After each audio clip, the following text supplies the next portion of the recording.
Hi, I'm SP Roy. I'm the Joint Director General Foreign Trade. I'm based in New Delhi.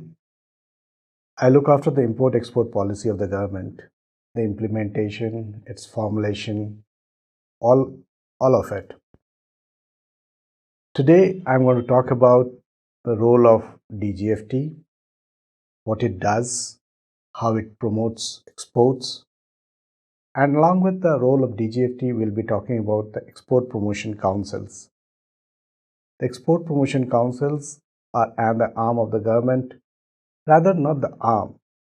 It's the exporters organizations which promote exports for the exporters.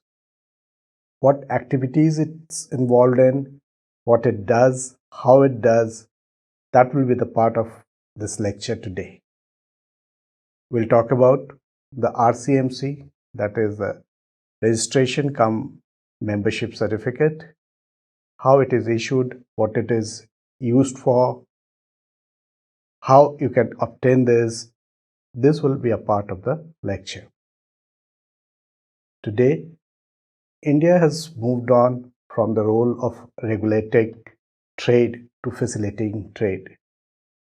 All its activities are aimed at promoting trade, and exports are a vital part of the trade. So hope the following lecture will be entertaining and useful for you. DGFT and its role in export promotion. DGFT is an attached office of the Ministry of Commerce and Industry. Prior to 1991, it was mostly a regulator. Since liberalization, DGFT has turned into a facilitator of exports and imports. DGFT functions with the help of its 36 offices, who are called the regional authorities of DGFT. They have offices all across the country, mostly the capitals of the states, and the regional authorities of DGFT help in issuing the IEC, monitoring of various schemes, admissibility of drawbacks, trade facilitation, and all these activities. The primary role of DGFT is of issuing IECs. What is an IEC? IEC is a 10-digit alphanumeric number which is the same as your PAN. It is the PAN which is registered with the DGFT, and that enables an individual or a firm or a company to start trading. Now, only one individual can have one PAN. Similarly, on the basis of one PAN, there will be only one IEC. There is just no possibility of any trade, import or export, without an IEC. But sometimes, when as an individual capacity you are importing something or exporting something to your friends, to your relatives, then there are permanent IEC numbers which you can obtain from DGFT and utilize that in the trade. However, for the general purposes, you will have to apply for an IEC, and IEC application is an online application on the DGFT's web server. You just need to apply online, fill in the form, and submit 2 documents. These are the bank certificate as well as a address proof. Now, address proof, when you go onto the website of DGFT and start filling the forms, they will list out what are the documents that are required for or eligible for an address proof. Similarly, a bank certificate is required only when you do not have a pre-signed or pre-printed name checkbooks in your name, meaning thereby the check should have a pre-printed name of the firm or the company, and that check can be used as your bank certificate. So these are the two documents you need to apply for IEC. The moment you apply for IEC, the same day the IEC is generated and you can take a printout. It will also be sent to your email ID and you will be intimated through the SMS. Once you have an IEC, what is the validity of the IEC? IEC is valid till the time you want it to be valid. That is, it is a lifelong association with DGFT, and until and unless there is some wrongdoing on your part and the IEC is not suspended or cancelled, it is valid. It remains valid throughout your life. However, if you are not utilizing the IEC, you can surrender the IEC, fearing its misuse. There may be many a times when you need sudden changes in the IEC. These are possible because there are changes in your addresses, in the members, in the directors, in the partners. So all these changes have to be incorporated in the IEC, and any such changes has to be reflected on the IEC through a modification in IEC. For modification in IEC, you need to log on to the DGFT's website and fill in the digital form, and the modification is done. For modification, what you require is the documents that you want to substantiate as changes. That is the modification. Now, we are talking about the export promotion councils and the export promotion activities they carry on. You'd understand and you know that market forces determine the flow of trade, but how to channelize it and how to guide it into your direction, that depends on the export promotion activities. The aim of the export promotion councils is to channelize your activities towards a trade that is gaining ground. It helps you exploring new ways, markets. However, when we talk about EPCs, we should know that this is just not something that has come up suddenly. It has been there since 1954, when the SRTEPC, Synthetic and Rayon Textiles Export Promotion Councils, were established. As on date, there are 37 EPCs, commodity boards and export development authorities. When you talk about functions, roles of EPCs, we should know that the EPCs are meant for the promotion of a particular group of products, projects, services. It caters to a particular group, so there are a number of EPCs. Its aim, the EPC's aim should be to project India's image as a reliable supplier of goods and services.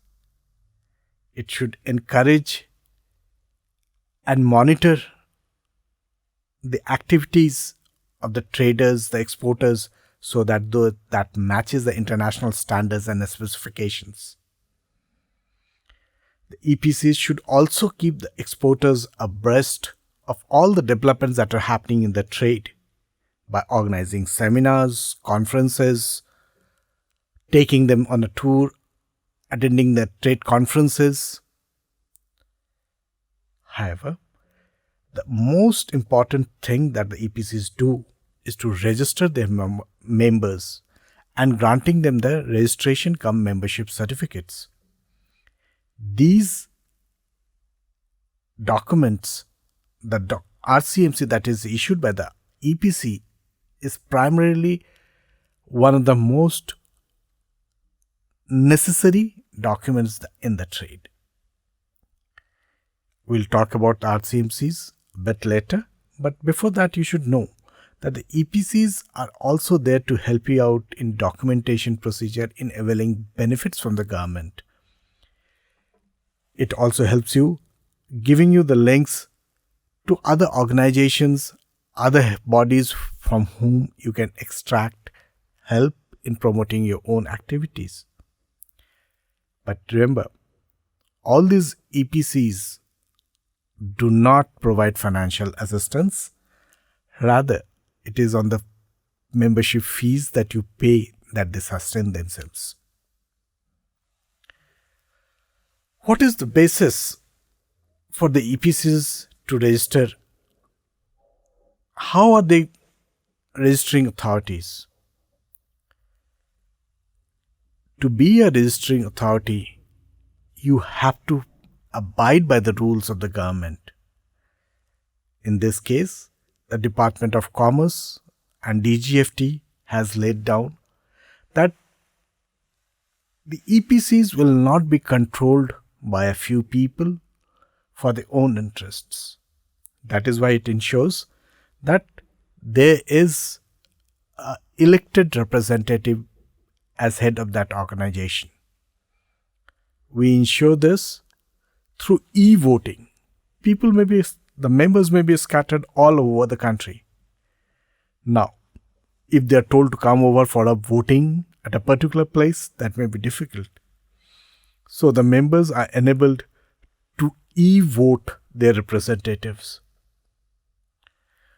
The tenure of the heads of the EPCs are restricted to a term not more than 2 years. We have limited that if there is a president or a chairman, he wants to seek an election, he wants to be posted, he wants to be promoted as a chairman or a president, he has to be first the vice president or the vice chairman. It is only through this route that he can become the head of that EPCs. Why is that? That is to ensure that he understands the trade and he knows as to how EPCs function. EPCs are also responsible for carrying out all the government activities. They are there so that they can report to the government the difficulties faced by the trade, and they must ensure that they follow all the directions of the central government. We talked about EPCs being registering bodies. So, what are they registering? They are registering you, the exporter, as member and issuing their RCMCs. This registration cum membership certificate is an essential document for obtaining any benefit or concession under the foreign trade policy. It is also necessary if you are seeking a permission for export of restricted goods. Now, who can obtain the RCMC? It can be obtained by the merchant exporters, manufacturer exporters. Whom do you go to a EPC when you do not know your line of activities? Suppose you have an activity where number of different branches are involved. In that case, you should seek the help of FIO. You become a member of FIO, that is Federation of Indian Exporters Organization. Suppose you are in the Northeast and you are into multi-products exports. What do? You go to the SHELEC, that's a Suffixil is the name of the organization which registers multi-product exporters in the Northeast. Similarly, if you are an exporter of handicraft items or handloom projects, then you go to the Department of Handicrafts, Director Handicrafts in the government of J&K. How do you become a member? you have to fill in a form, and that form is called ANF2C. And what will be the format of the certificate? That is laid down in the foreign trade policy as an appendix 2A. In case you are a member of the Spices Board and Spices Board grants you the certificate of registration as exporter of spices to you, you are to use this certificate as RCMC for all your trade purposes. What is the procedure for issuance of RCMC? You will have to apply with a self-certified copy of an IEC number, as well as your bank statement or a bank certificate which shows that you are sound physical health. In case you want to get registered as a manufacturer exporter, you are required to furnish evidence to this effect, like, for example, the SSI certificate or any such thing that proves that you are a manufacturer. RCMC is valid for 5 years, from the 1st of April to the 31st of March of the financial year. So for 5 years, you are a member once you get that RCMC. The government is mandating that once you apply for an RCMC, it is issued to you online. And at the same time, it gets transferred to DGFT. And in that purpose, what would happen is that you would not be required to submit ICs separately and the RCMCs separately every time you apply for a registration or for availing any benefit with the government. Once you have obtained an RCMC, what is your responsibility? You are always to inform the government of the changes that takes place in your RCMC. You have to file quarterly returns, details of your exports. Suppose you fail to do all this, the EPCs have the power to deregister you. But if it does, in that case, it will give you a show cause notice and you have to reply to the show cause notice. And suppose they deregister you and you are aggrieved by that deregistration, you can appeal to the Department of Commerce or an appeal to the DGFT pleading for revocation of that deregistration. Since we are talking about exports, we are talking about the Export Promotion Councils, we must know what are its functions. The functions of EPCs are, it serves as an information hub for all the products that it caters to. It offers guidance. It gives you the assistance in filling forms. It at the same time obtains and collects data from you and provides it to the government so that government can frame more better policies. It sends trade delegations, study teams abroad so that you gain knowledge. The Export Promotion Council benefits from the new knowledge and it scatters to its members. It circulates reports of new products and markets. It creates consciousness. Continuing with the functions, see that it promotes exclusive exhibition and trade fairs. It cooperates with EIC, which is a Export Inspection Council, which monitors quality and pre-shipment of goods. Being a member of a EPC, it is the bounden duty of the EPC to settle disputes among its members. It also acts to obtain concessions from the government, from other organizations, from the insurance bodies, banks, to protect and promote its exporters. Nowadays, as I will take you through the slides, you will see that EPCs are venturing into new areas like infrastructural development, skill development, design development, domestic market development. These are the areas that they're focusing because they have to grow. India has to grow. In this slide, what you see is EPCs, different types of EPCs, and who is the controlling body or whom do they report.